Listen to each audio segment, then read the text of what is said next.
Pakistan overseas community global का जो छोटा सा पौधा यहाँ पे 2018 में मैंने लगाया था और अल्हम्दुलिल्लाह वो आपको आज यहाँ कम्युनिटी के मोअज़्ज़ज़ लोग यहाँ बैठे हुए हैं और वो एक तनावा दरख्त बन गया है और इसकी जड़ें आप लोग जैसे जैसे इसको सींचेंगे, पानी देंगे, इसके लिए हम अच्छे काम करेंगे तो लोग हमें याद रखेंगे। अगर हम भी दूसरी तंजीमों की तरह अपने किसी एजेंडे के ऊपर रहेंगे तो फिर मेरा ख्याल है कि आपका नाम भी ना होगा दास्तानों में।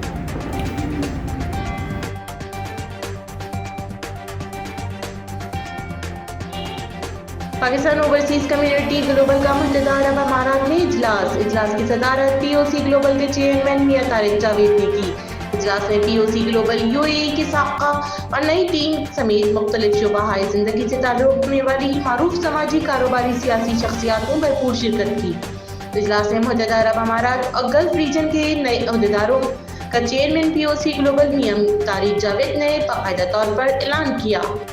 नए अहदेदारों के साथ साथ पहले वाले अहदेदारों को भी नई जिम्मेदारियां दी गई। नई तश्कील दी जाने वाली टीमों ने इस अज़्म का इजहार किया कि वो तमाम सियासी जमातों से अपनी वाबस्तगी को बलाए ताक रखते हुए सिर्फ और सिर्फ ओवरसीज़ पाकिस्तानियों की फलाह व बहबूद और खिदमत के लिए अपना अपना किरदार बखूबी अदा करेंगे। इस मौके पर चेयरमैन मियां तारिक जावेद ने नए मुंतखब होने वालों को तकरीर के नोटिफिकेशन दिए। मियां तारिक जावेद का तकरीर से खिताब करते हुए कहना था कि हम सिर्फ पाकिस्तानी हैं और हम दुनिया भर में बसने वाले पाकिस्तानियों की आवाज़ हैं। मौजूदा हुकूमत हमसे हमारा हक छीनना चाहती है, लेकिन हम वोट का हक हम लेकर ही रहेंगे। अगर हुकूमत ने इस पर नजरसानी ना की तो हम 90 लाख से ज़ायद पाकिस्तानी दुनिया भर में एहतजाज का हक रखते हैं। अगर मुल्की मईशत कायम मुदायम हो तो ओवरसीज़ पाकिस्तानियों की वजह से है। इस मौके पर डॉक्टर फिरदौस नसीम का भी कहना था कि हम जल्द ही पीओसी के प्लेटफॉर्म से यूएई की तमाम जेलों में बंद पाकिस्तानी खवातीन के लिए काम कर रहे हैं और जल्द ही उनको आज़ादी दिलवा कर पाकिस्तान रवाना करेंगे। आखिर में चेयरमैन पीओसी ग्लोबल मियां तारिक जावेद ने सब अहदेदारों को मुबारकबाद पेश की और उम्मीद जाहिर की कि नए आने वाले अपनी मेहनत और दयानत से इस काम को आगे बढ़ाएंगे।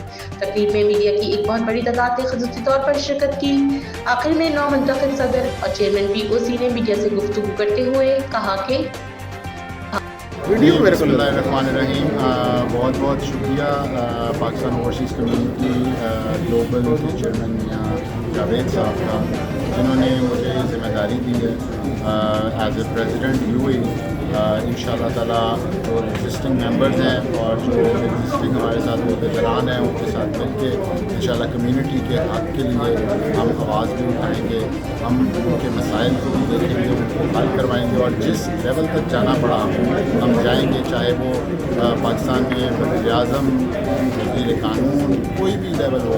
हम इंशाअल्लाह ताला वो सलाहियत भी रखते हैं, वो काबिलियत भी रखते हैं कि हम अपनी कम्युनिटी के लिए आवाज़ उठा सकें। और यहाँ इस महफिल में जैसा कि आपको मैंने अपनी पूरी स्पीच में आपको बताया कि ये वोट का हक हमने बड़ी जद्दोजहद, बड़ी मेहनत के बाद दिया था और जो लोग ये साजिश कर रहे हैं ओवरसीज़ पाकिस्तानियों के ख़िलाफ़, उनकी निशानदेही तो पूरे मीडिया के ऊपर सामने आ रही है। कुछ उन गद्दारों को इस्तेमाल किया जा रहा है जो अपनी पार्टियाँ छोड़ के दूसरी पार्टियों में गए हैं, उनसे उन्होंने इस कानून का बिल पेश करवाया है। तो मैं अपनी तंजीम के प्लेटफॉर्म से वार्न करता हूँ कि जो हमने इतनी जदोजहद के बाद जो हक लिया है, हम अपना हक छोड़ेंगे नहीं और 90 लाख ओवरसीज़ पाकिस्तानी दीवार की तरह अपने हकूक़ के साथ खड़े हैं। अगर हमारा वोट का हक लिया गया या कैंसिल करने की कोशिश की गई तो फिर उस इलेक्शन में आप टर्नओवर भी देखिएगा और उसके बाद आप ये भी देखिएगा कि ओवरसीज़ पाकिस्तानियों में कितनी दिलचस्पी रह जाती है पाकिस्तान के अंदर।